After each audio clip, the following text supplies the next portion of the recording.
Iniciei essa apresentação agradecendo o honroso convite para estar aqui. Isso me deixou bastante contente.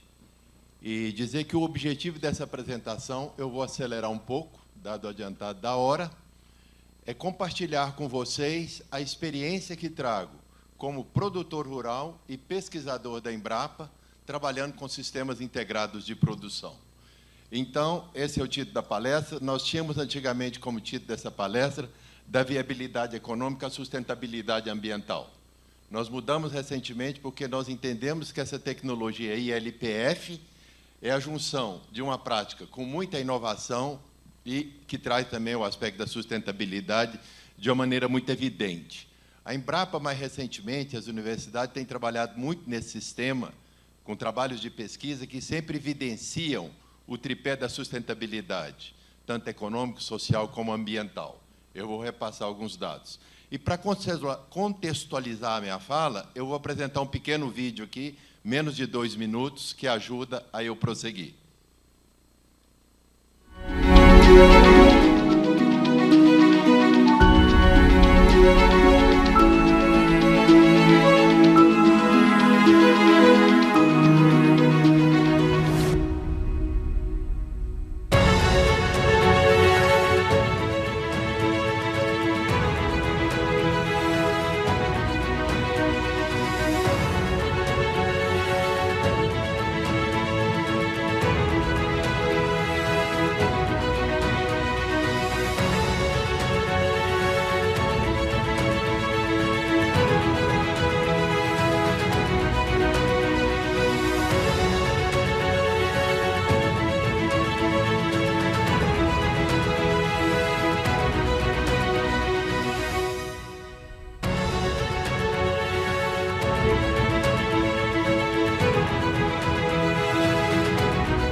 Bem, agora, gente, eu vou passar numa sequência bastante rápida, tentando focar, sobretudo, no que eu fiz, como eu fiz e o que eu aprendi nesse processo.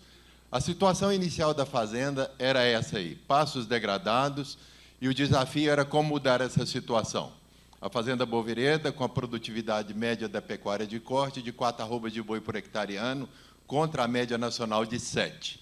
Então, a gente estava muito abaixo. E o que aconteceu? Chegou para a região essas usinas de etanol, de açúcar e etanol, e oferecendo valores bastante interessantes pelo arrendamento da terra. As indústrias, hoje nós temos lá no raio de 100 quilômetros, 6 usinas, trabalhando, cada uma delas com 60 mil hectares de cana plantado. Então, é uma área muito significativa. E todo o investimento feito no arrendamento da terra, o investimento na planta industrial e o acesso à terra através de arrendamentos. Então, na época, eu não me interessei muito por essa opção e resolvi fazer diferente, apoiado muito na publicação da EPAMIG, Informe Agropecuário. Na época, eu estava fazendo doutorado, estava na biblioteca da Embrapa Arroz e Feijão, trabalhando na minha tese lá, quando eu deparei com a revista da EPAMIG, uma empresa que eu admiro muito, que discorria sobre esse sistema de produção. Essa revista Informe Agropecuário, normalmente cada número ela é focada em um tema, e nesse caso era o ILPF. Então, eu estudando aquilo, resolvi fazer e não arrendar para cana, também com a percepção que eu, como produtor rural na região e pesquisador da Embrapa, eu tinha uma responsabilidade a mais, tentar trazer para a região um sistema de produção que poderia ser opção para aqueles que não interessassem em arrendar para cana. Então, nós começamos, tinha essas duas opções, nós decidimos por ir pela ILPF, Integração Lavoura, Pecuária, Floresta. Então, como dados sistemas convencionais, que era eu, como moro em Goiânia, certo? E a fazenda fica a 200 quilômetros, eu percebia com muita clareza que o que eu podia fazer era pecuária de corte. Eu não poderia mexer com a pecuária de leite, nem com a agricultura, que são atividades que demandam muita presença. E eu não tinha essa disponibilidade. Então, minha atividade até hoje é pecuária de corte. Então, a forma de viabilizar, e o curioso é que quando nós começamos, a pecuária de corte ela tem uma característica. Ela é uma atividade segura, certo? Não te quebra fácil, mas de rentabilidade baixa. Então, quando nós pensamos em introduzir o componente arbóreo, produzir madeira e proteína animal, era uma forma da madeira alavancar a pecuária. E hoje, depois de 12 anos trabalhando, a madeira dá muito mais do que o boi. E, além do mais, do aspecto da sustentabilidade do sistema. Então, nós adequar a buscar o conhecimento do cultivo de grãos. Contamos muito com os pesquisadores da Embrapa, que ficam em Goiânia, principalmente os da Embrapa Soja, porque o componente agrícola, a gente usa muito a soja. Atualmente, eu estou entre a soja e o milho. Tecnificar a atividade pecuária, tinha que melhorar aquela produção. Introduzir o componente arbóreo, que é um desafio até hoje, e dedicar o melhor arranjo. Então, eu acho muito curioso, quando você vai trabalhar com isso, a introdução do componente arbóreo. Eu costumo dizer que eu faço um pasto por ano. Eu faço com recurso próprio, de acordo com o que eu dou conta. E eu descobri no decorrer do tempo que tem uma vantagem de você proceder assim. Porque todo ano você aprende. Eu termino de fazer um pasto, eu olho assim e falo, ficou bom. Passam 3 meses, eu descubro que eu poderia melhorar. Como eu tenho o ano que vem, eu incorporo aquele conhecimento. Indiretamente, é uma das vantagens de ter pouco dinheiro. Porque se eu tivesse muito, eu fazia tudo numa paulada só e errava tudo, né? Então, e o conhecimento... Uma vez, né, eu conversando... Você nunca para de aprender. Tem 12 anos que eu trabalho com esse sistema e a única coisa que eu lamento é o quanto demora, às vezes, para eu perceber. Uma das coisas que aconteceu logo no início foi o pensamento que passou na minha cabeça.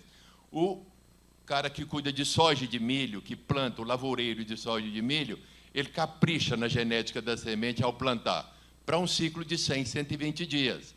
Para eu, no caso, ciclo de 7 anos, por que eu não vou caprichar na genética das mudas de eucalipto, que é a espécie que eu planto? Foi quando nós decidimos ir no norte de Minas, em Capelinha, e trouxemos o material mais moderno de eucalipto que tem no mundo hoje. Eu falo isso porque eu não sei se vocês sabem, o Brasil é o país que detém o maior conhecimento na silvicultura do eucalipto, que é uma espécie originária da Austrália. Se nós estamos usando o que tem de mais moderno no Brasil, hoje a gente já está utilizando material protegido, a gente paga royalties, híbridos triplos clonais. É muita tecnologia incorporada e vale muito a pena. Você pega qualquer material aí, você vai ter a mesma despesa e uma produtividade muito baixa.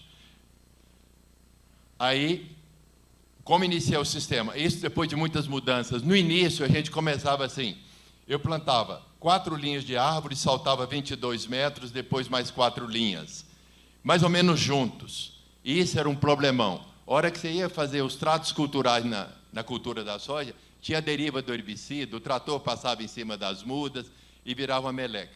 E o que mais afetou foi que uma colega da Embrapa, que acompanhava todo o sistema nas avaliações econômicas, ela percebeu que no fluxo de caixa entre receita e despesas, no final do processo, porque a cultura agrícola ela é fundamental no processo. Primeiro, que ela paga a conta. E segundo, quando você coloca a muda, ela precisa de um prazo mínimo para atingir um porte e não ser danificada pelos animais que vão entrar.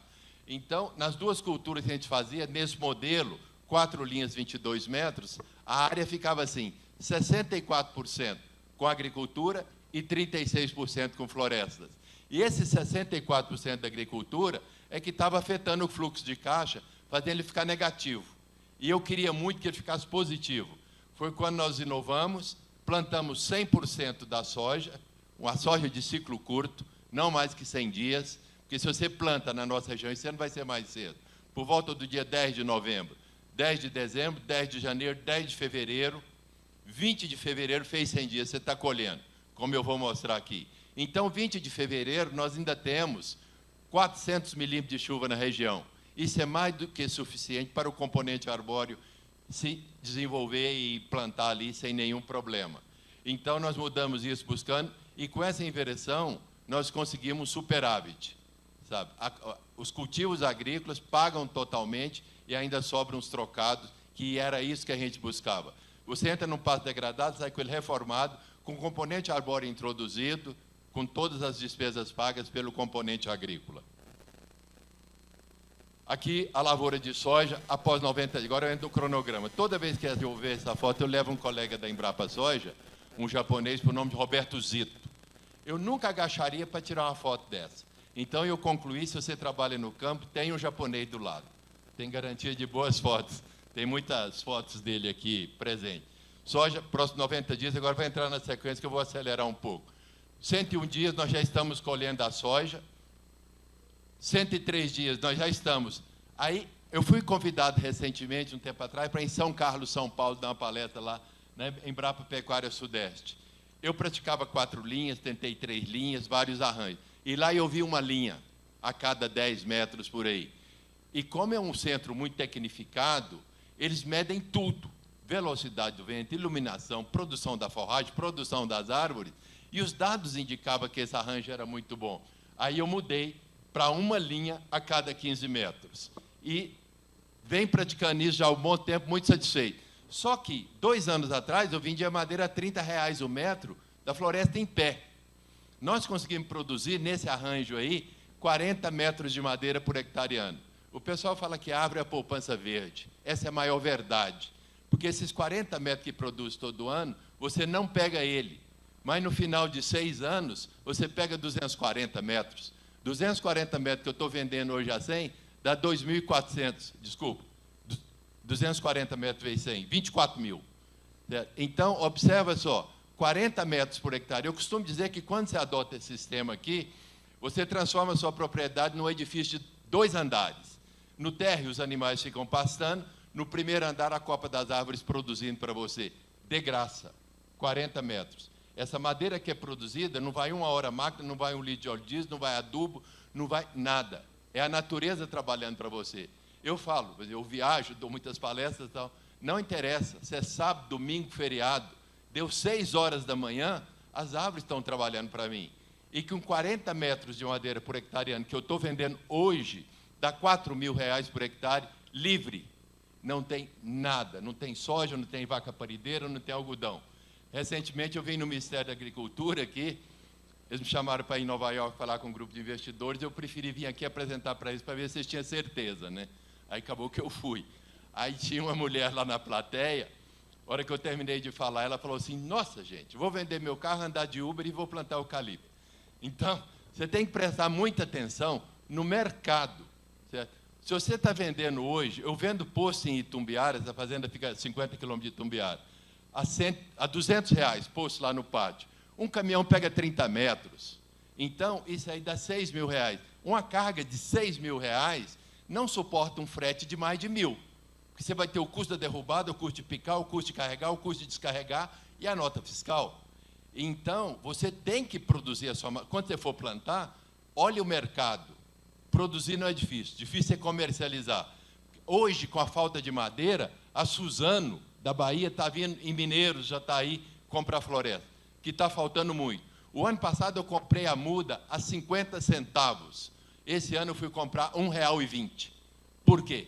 Porque a demanda aumentou muito. O que, é que vai acontecer daqui 6, 7 anos? O preço vai lá embaixo. Eu, na Embrapa, 3 anos atrás, eu recebi telefonema das pessoas falando, doutor Abílio, me ajuda, pelo amor de Deus. Eu dou esses eucaliptos, faço o que for preciso e nunca mais planto. Que resultado? O pessoal teve um momento de baixa, né? Então, aí aconteceu. Mas, na minha visão, quando eu estava vendendo a 30, certo, reais a floresta em pé, que eu cheguei a vender, dá 1.200 por hectare. Se você, a não ser a soja agora que está 160, 180, mais 1.200 livre por hectare. Por quê? Eu tenho uma área lá de 40 hectares na fazenda. Certo? Acabei de comercializar ela com a Comeli, para cavaco. deu 7 mil metros no inventário. 700 mil reais na área de 40 hectares de 7 anos.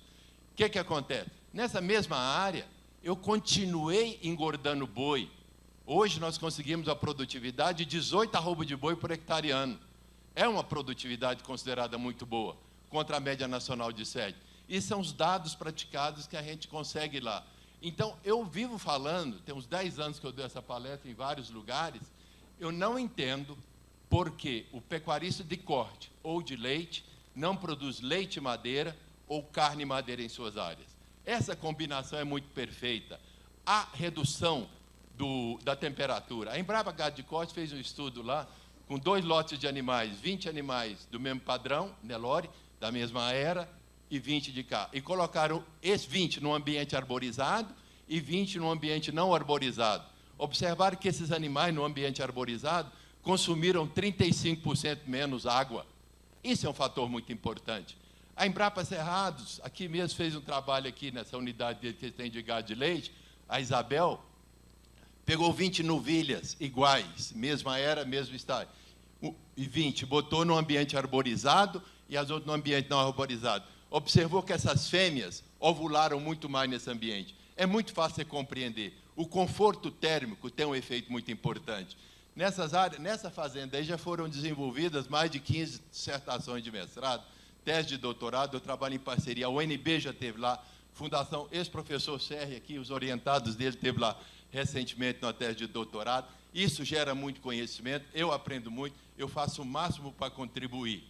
Então, tudo isso contribui muito com todo o processo. Eu vou voltar aqui, senão agora mesmo o tempo vence. 103, aí eu faço desse modelo aqui, ó, gente. Acabou de colher. Eu acho muito bom quando eu atiro numa coisa e acerto noutra melhor ainda. Quando eu comecei a fazer isso, foi com base em São Carlos. Quando você coloca muda novinha de eucalipto no campo, o principal inimigo dela é a formiga e a mato competição. Como você coloca na área pós-soja, porque entra o famoso eucalipto safrinha aqui, né? Você não tem formiga e nem mato competição. Então, reduziu ainda mais o custo de produção do sistema, de implantação. Eu entro com esse trator aí, mais ou menos 120 cavalos, ele entra com esse sulcador florestal, preparando o solo e já jogando fósforo no sulco. Olha aí, essa é uma máquina perfeita para mim, que quando você coloca a muda de eucalipto no chão, você tem que colocar ela nivelada. O coleto não pode ficar enterrado, porque se ficar enterrado, o solo escorre para ali e cozinha a sua muda. Se você colocar para cima, quando a sua árvore ficar adulta, ela vai cair. Então, você tem uma condição muito boa. 105 dias depois de um pasto degradado, eu já estou aqui preparando. 106 dias. E aí, um homem planta, que esse é o modelo. Eu sou pequeno, médio produtor, matraca. As grandes empresas têm as plantadeiras e vão. Então, está aqui essa matraca. Se você quiser plantar de 3 metros ou 2 metros, você põe aquela cordinha ali distanciando as mudas. E toda vez que eu vejo essa foto, eu reforço a minha necessidade. Quando as pessoas vão trabalhar comigo na fazenda, antes de serem contratadas, eu converso com elas e falo, é muito importante você trabalhar bem-humorado, de preferência com um sorriso no rosto. Está aqui o rapaz trabalhando. Porque a pessoa trabalhando assim, tudo dá certo. Eu falo, se você tiver, porque todos nós temos problema, né? Um dia está pior, outro dia está melhor, não precisa vir. Mas venha bem-humorado. Então, essa é uma regra que tem funcionado muito. 106 dias, 107 dias. As mudas, os híbridos triplos de eucalipto já implantados aí no chão, com fósforo na base, livre de formiga e de mato competição. 107 dias depois de se começar o processo, você já colocou o componente arbóreo. 200 dias. Aqui um parênteses, sabe? Dura que eu tenho pouco tempo, mas vou acelerar. O que aconteceu? Quando nós começamos a plantar soja, o eucalipto depois da soja, começou a aparecer mudas roídas embaixo. Nós imaginamos que era formiga. Porque quando você planta essas mudas, você pega o fipronil, numa solução com o trator, e faz uma proteção aqui, passa por cima das mudinhas, pulverizando o fipronil e o Fordor.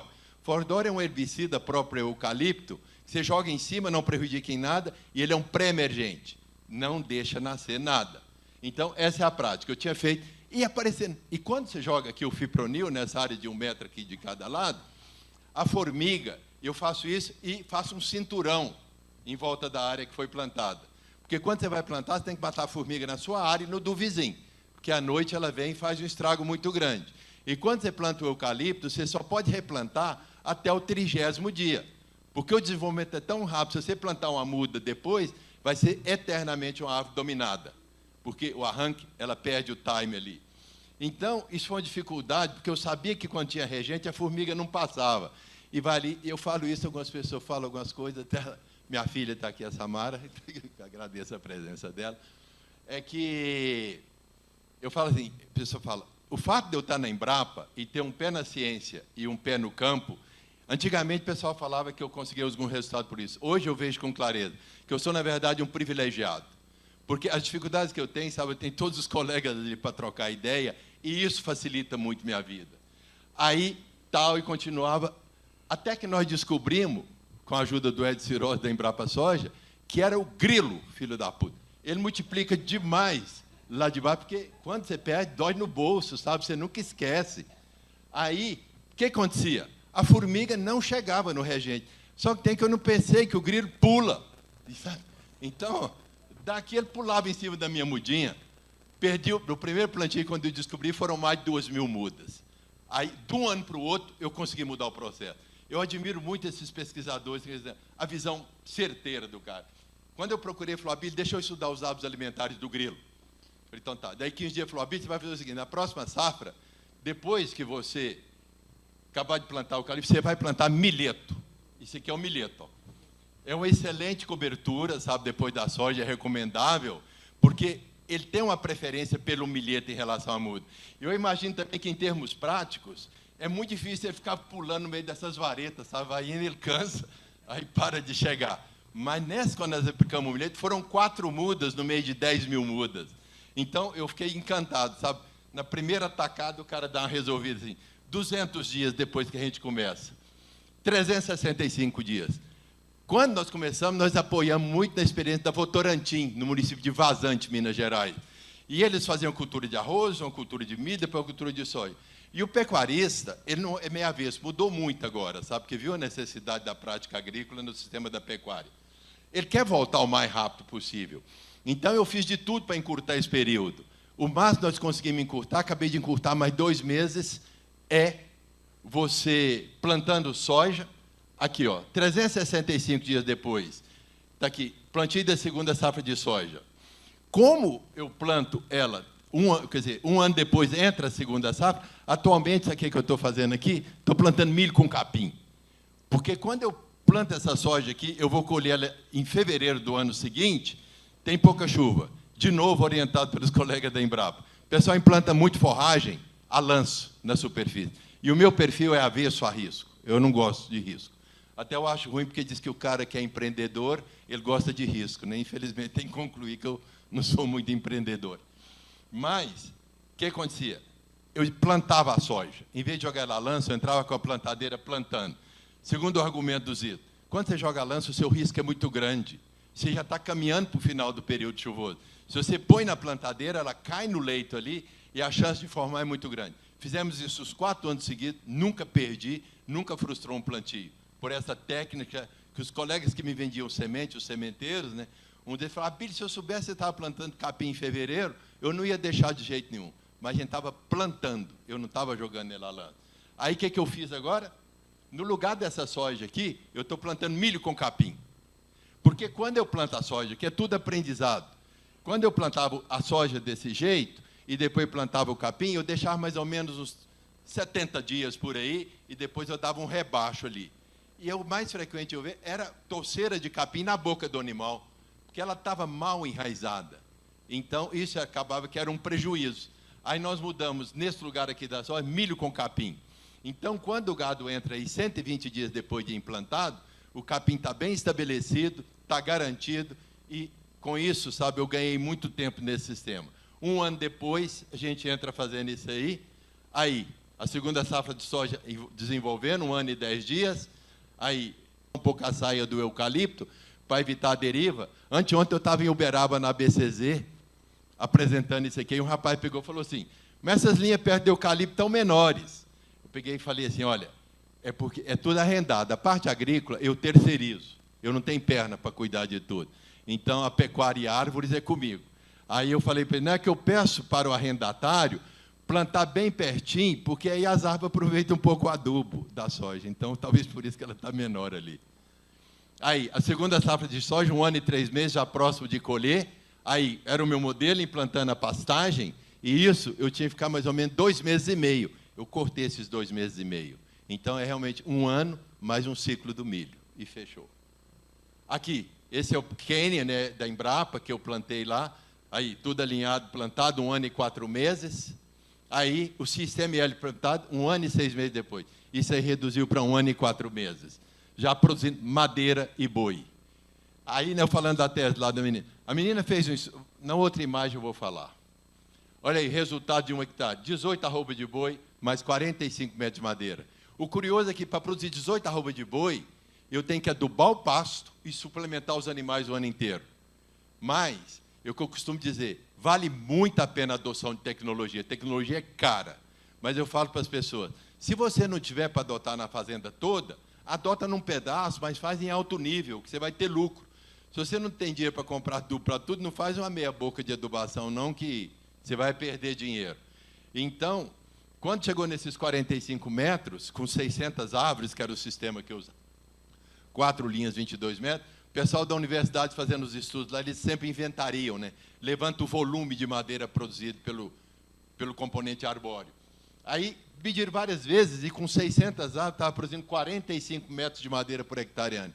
A média nacional do setor florestal é 35 metros, com 1.666 árvores por hectare.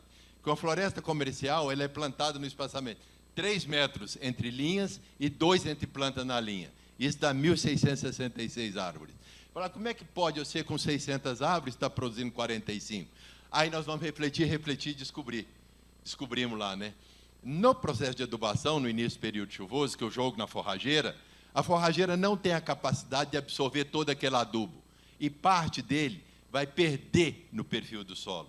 Só que quando eu tenho um componente arbóreo, 90% do sistema radicular do eucalipto está no primeiro metro. Então, porque o eucalipto, você planta ele, você aduba quando você planta. Depois, entra o processo de ciclagem de nutrientes. Serrapilheira, que eu mostrei ali, os galhos, sementes, folhas que caem, decompõem, vira matéria orgânica e a árvore se nutre daquilo. Então, é curioso, quando eu estava fazendo doutorado, né, iniciei esse processo, o pessoal falou, Abílio, se você gosta de árvore, por que você não pega um canto da fazenda e planta eucalipto lá e continua com a sua pecuária? Eu não sabia responder. Hoje tem vários motivos. Primeiro, essa adubação que permitiu aí é um aproveitamento muito importante da adubação. Porque se eu tivesse o plantio lá separado, eu não ia nunca adubar. E eu não ia conseguir essa produtividade. Foi quando ocorreu o primeiro Congresso Mundial de LPF aqui em Brasília. O Maurício estava lá, eu conversando com ele. São 2 propriedades, 20 quilômetros uma da outra. Eu morando em Goiânia. Aí, um final de semana, eu fui vacinar de aftosa, contra a aftosa, esse negócio do mês de maio e novembro, que é o procedimento. Aí, quando você vai vacinar, você já leva as vacinas, os puron, tudo, para combater a mosca do chifre. Aí, eu cheguei na Macaúba, que é uma delas, tal, fiz o procedimento, tudo certo. No outro final de semana, eu fui fazer na Boa Vereda. Cheguei lá, não tinha mosca do chifre, ou muito pouca. Aí, de novo, recorrer aos universitários, né? Procurei o Ed Cirose, é o entomologista, ele pegou e falou assim, Abílio, e já esteve lá na fazenda, o seu sistema de produção é muito diversificado. E a hipótese mais provável que está acontecendo aí é que a população de inimigos naturais, consequentemente, ela é mais diversificada. Então, ela está sendo mais eficiente no controle dessa mosca do chifre. Então, inicialmente, para mim, era o odor do eucalipto, podia estar assustando, mas é justamente uma ligação do sistema de produção diversificado com a transformação que ocorre no ambiente por ser um sistema de produção diversificado. Lá na fazenda, você encontra tatu, veado, tudo quanto é... A fauna está presente. Diferentemente de um plantio homogêneo de cana, que você não acha nem tatu no meio.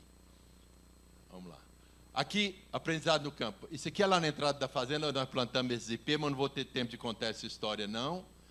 Aqui, má formação, quanto 4 linhas, agora com uma linha, vocês vão ver que eu passo forma aqui. Olha aqui, uma linha a cada 15 metros. Aqui eu consegui plantar no sentido leste-oeste. Melhor formação, o pasto ele forma até na base. E o curioso, que a gente vai observando, eu falo, sabe, quando eu entrei na Embrapa, o monte, doutor Eliseu, a pesquisa começa no campo e termina no campo. Você vai no campo, te inspira, volta para o laboratório, acha a solução e leva a resposta para o campo. Infelizmente, isso diluiu bastante, porque é no campo que eu tenho as minhas grandes ideias, os grandes insights. Se observando lá, a cabeça da gente no campo funciona diferente. Aí, aqui forma totalmente. E outra coisa que esses dias passou pela minha cabeça. Quando você cuida de cultura anual, soja, tal, eu falo, não, ano que vem eu vou plantar algodão. Você pode plantar. Não, ano que vem eu vou plantar milho, tá bom. Cultura perene, não. Você botou ela lá, você tem que aguentar até o final. Seringueira, laranja, eucalipto. Aí eu descobri que com uma linha eu alcanço a flexibilidade da cultura anual. Por quê? Com uma linha que é a cada 15 metros, se quiser vender isso aqui e transformar, monetizar essa floresta, você entra fazendo um corte raso e a única coisa que você vai ter é uma linha de touca a cada 15 metros. E a soja é plantada a 45 entre linhas. Então, não tem nenhum impedimento com uma linha de você fazer. Já 2 linhas complica um pouco, 3 linhas complica um pouco. Embora esse ano eu já decidi, eu já estou no 2º ciclo do ILPF. Outra coisa boa é, quando eu comecei, o pessoal às vezes falava assim, Abílio, hora que você for cortar as árvores, o que você vai fazer? Eu falava assim, eu acho que eu vou reimplantar.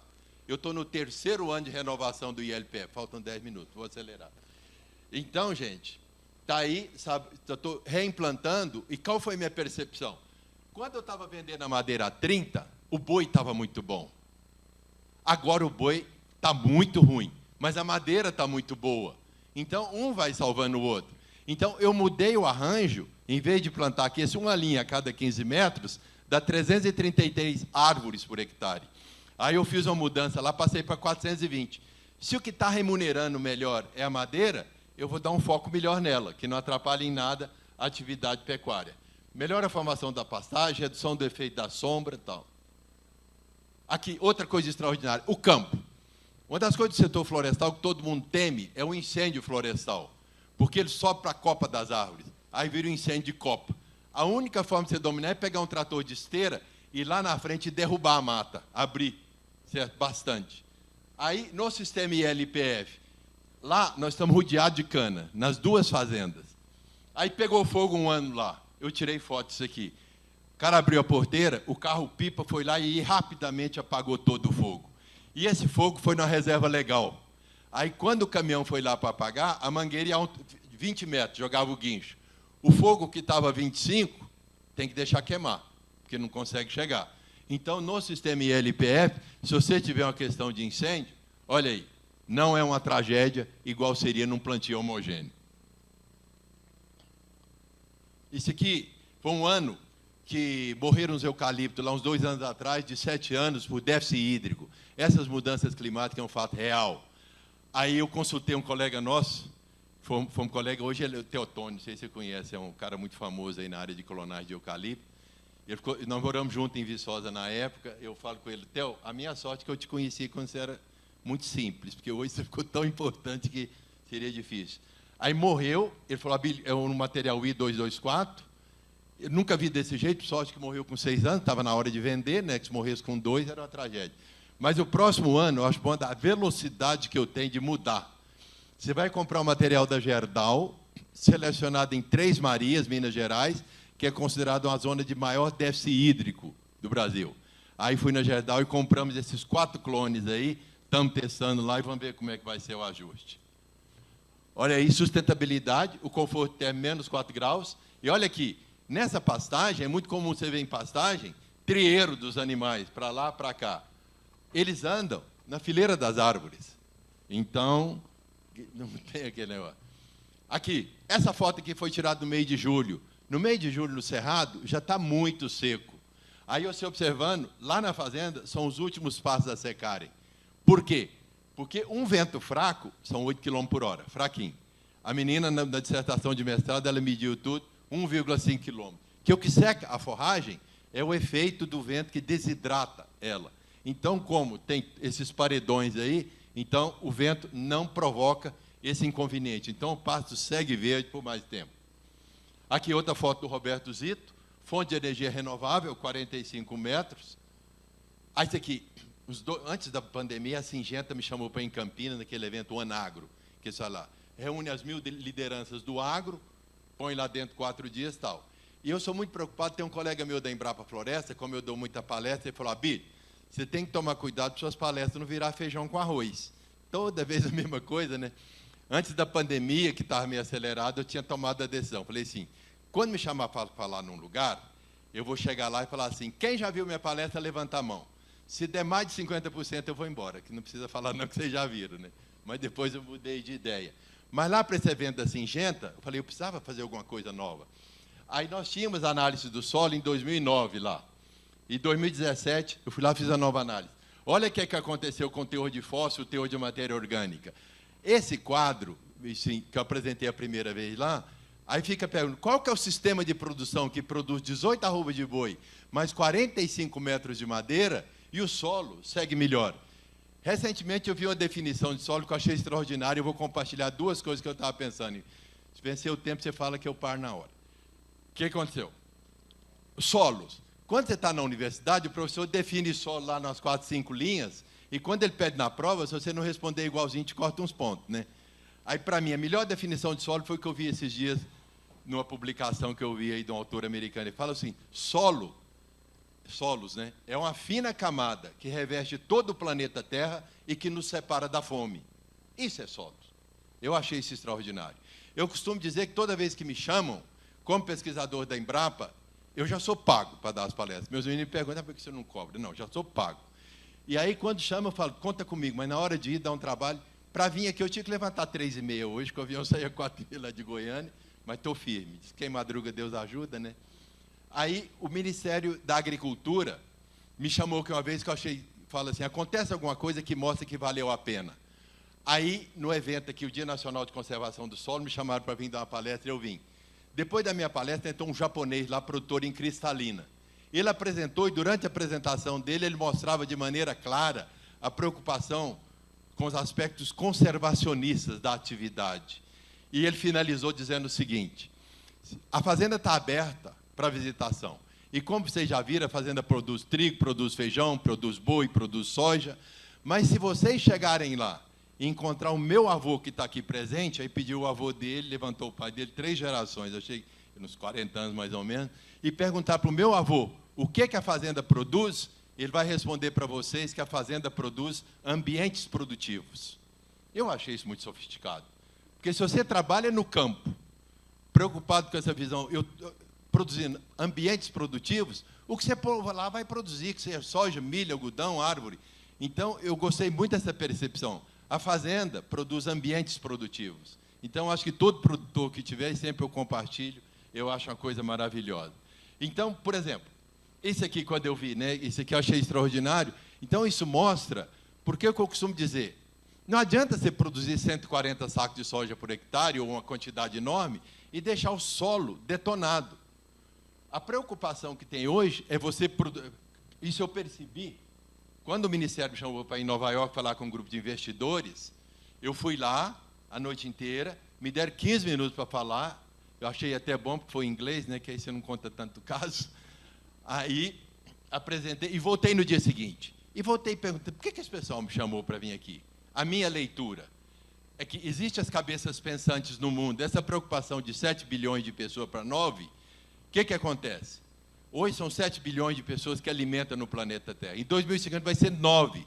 Todo mundo tendo que comer aqui. Então, o que a sociedade procura, esses dias eu ganhei um prêmio de produtor líder mundial positivo para o clima, por praticar esse sistema. Fui na Alemanha em junho e recebi o prêmio. A humanidade busca sistemas de produção que produza mais e que garanta a terra produtiva para gerações futuras. E você observa claramente que esses resultados, já fez aqueles análises da doutora Ieda aqui do CPAC, para ver a vida no solo, aqui, tudo melhora. E a Embrapa, como eu falei no início, ela faz muitos trabalhos de pesquisa e as informações sempre são muito favoráveis em relação ao sistema ILPF. Eu venho falando isso há algum tempo e vou falar de novo. Na minha visão, minha humilde posição, esse sistema de produção, ou ele vai ser o sistema de produção do futuro, ou ele vai estar entre o sistema de produção. Por quê? Olha a minha realidade. De 4 arrobas de boi por hectare ano, passar para 18 e mais 45 metros de madeira, na mesma área, e o solo, depois de 10 anos, se apresentar numa condição química muito melhor do que no início, isso aí fala muita coisa. Aqui, ó, a Embrapa Meio Ambiente fez isso aí, lá na fazenda. Até me passaram e-mail para passar. aquele Abitec Agro, sistema multicritério, 148 indicadores. Foram lá, passaram o negócio, olha aqui onde ficou a fazenda. Fazenda Boa Vereda. Segundo eles, foi a melhor que eles já viram hoje, avaliando o ILPF. E essa é uma certificação muito grande da sustentabilidade do sistema. Isso aí foi publicado no trabalho, tá em inglês, tudo. Foi muito interessante participar. Esse aqui é o fluxo de caixa, eu vou passar rapidinho, que o meu tempo. Esse aqui são alguns números da pecuária, que eu só vou fixar o negócio aqui. Aqui, ó. Aqui deixava muito claro a força da tecnologia. Esse aqui, ó. Quando você vai, o sistema com alta tecnologia, você tem um lucro, o boi te dá 800, nos preços de hoje, certo? Está lá, 2.520, está com arroba R$300. Hoje a arroba está 260. Então, te dá 828, certo? Por hectare ano. Esse, os meus dados da pecuária. A madeira está dando 4.000. Então, o que eu plantei para alavancar a pecuária, está dando muito mais. O pessoal pergunta, se está tão bom assim, por que você não planta eucalipto em tudo? Porque não é do meu perfil. Eu gosto de diversificar, eu acho que é melhor assim. Aqui, esse é um trabalho que a gente faz com os pequenos produtores, isso que me chama a atenção. As passagens que você vai, algumas coisas que te impactam e que eu gosto de compartilhar. Nós trabalhando, lá começamos com esse produtor, isso foi até uma iniciativa do... Quando o doutor Pedro Arraes assumiu a presidência da Emater, ele pediu a nossa colaboração lá nesse esforço junto com a Emater, e nós começamos a trabalhar com um grande produtor no Vale do Araguaia e com o Seu Nego aqui, que é um pequeno produtor. Começamos em 2016, com 1.500 árvores, hoje são 120 produtores, produzindo madeira e leite. E aqui eu fico muito satisfeito, porque nessa época, no meio desse trabalho, eu estava na Embrapa Arroz e Feijão, vendo a palestra da pró-reitora de pesquisa da Universidade Federal de Goiás. E ela apresentou e falou, concluiu assim o trabalho dela. A Embrapa, órgão de pesquisa, geram muito conhecimento, mas todos nós pecamos em fazer com que esse conhecimento chegue no campo e melhore a qualidade de vida e renda do produtor rural. A hora que ela falou isso, eu lembrei do nosso trabalho em Quirinópolis e me deu uma satisfação muito grande.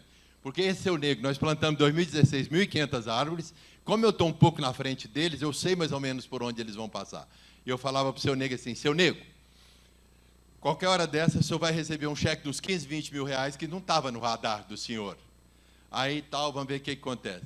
Eu estava lá há 15 dias atrás, levei, porque eu acho que faz parte, eu incentivei eles a plantar, aí eu levei um comprador de madeira lá.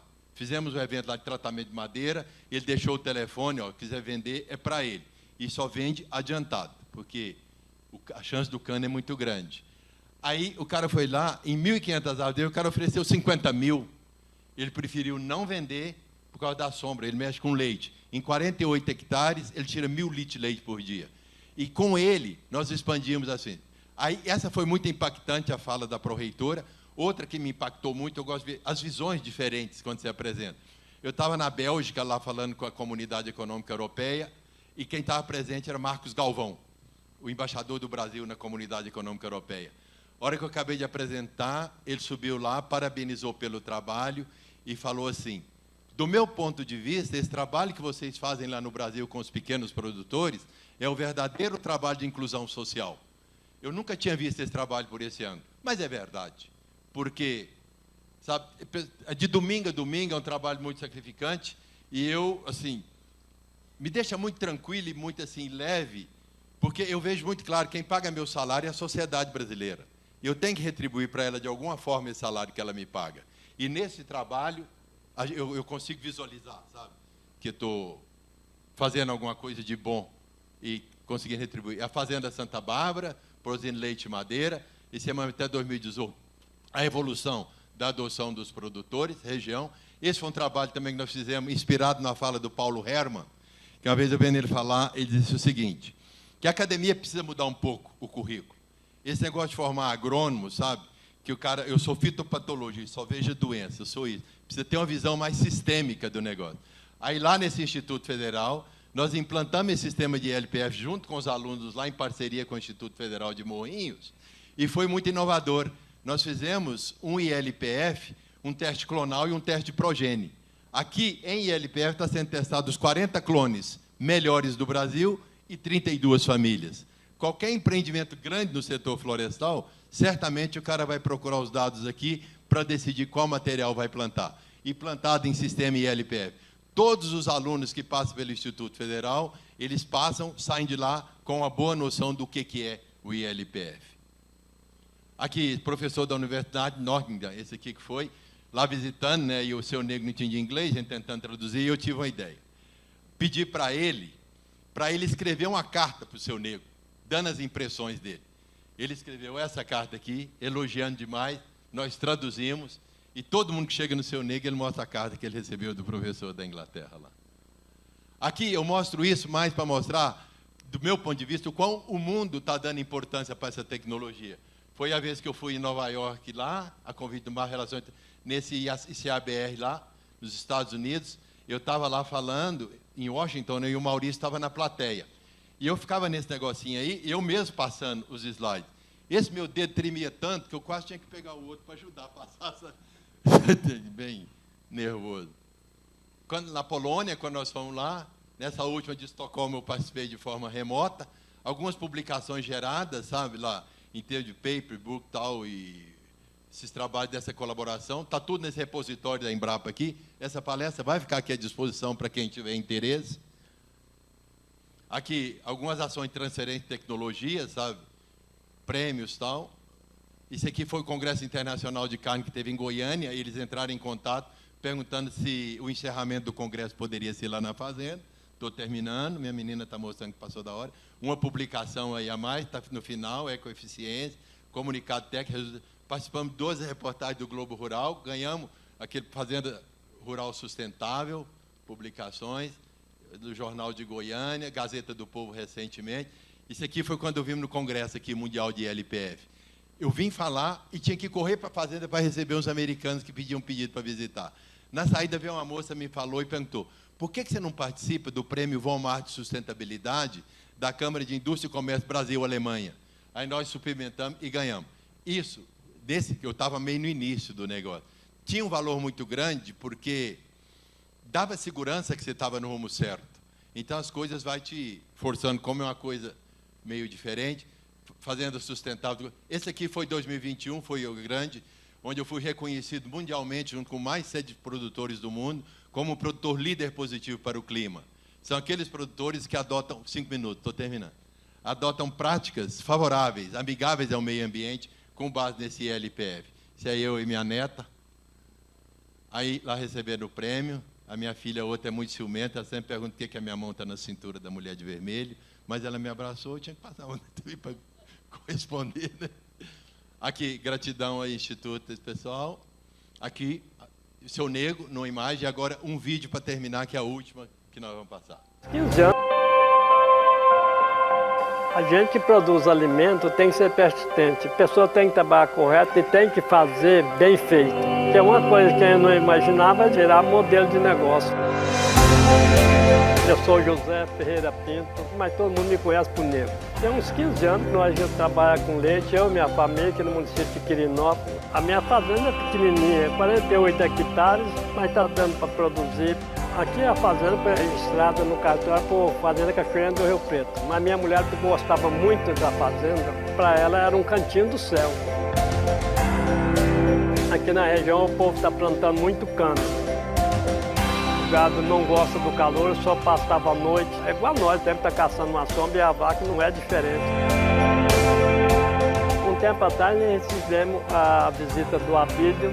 Aí o Abílio sugeriu plantar um eucalipto para ter o gado e o eucalipto no terreno só. O mais estranho para nós é porque não tinha eucalipto na região. Aí a gente ficava pensando, será que vai dar certo o eucalipto e o gado no mesmo pasto? No início, quando eu conversava com o senhor Nego, eu dizia da grande vantagem desse sistema, sobretudo no aspecto da sustentabilidade. Você observa de maneira clara a posição do ambiente muito melhor para as vacas, uma melhoria significativa no solo. Apesar da idade, meu pai é muito aberto às novas ideias. Então a gente conversou mais com a Abílio, né, junto com o técnico da Emater, né, e da Embrapa, e decidiu plantar as 1.500 mudas direto no pasto. Se ajudou e muito. A pastagem melhorou muito. O capim lá no meio do eucalipto está verdinho e a produção aumentou muito, porque a vaca ela precisa muito do lazer, do composto. Hoje, com o mesmo rebanho, a gente conseguiu aumentar em torno de 30% na produção, né? As vacas contentes, deitadas na cama com a barriga cheia, é uma satisfação muito grande para a gente, viu?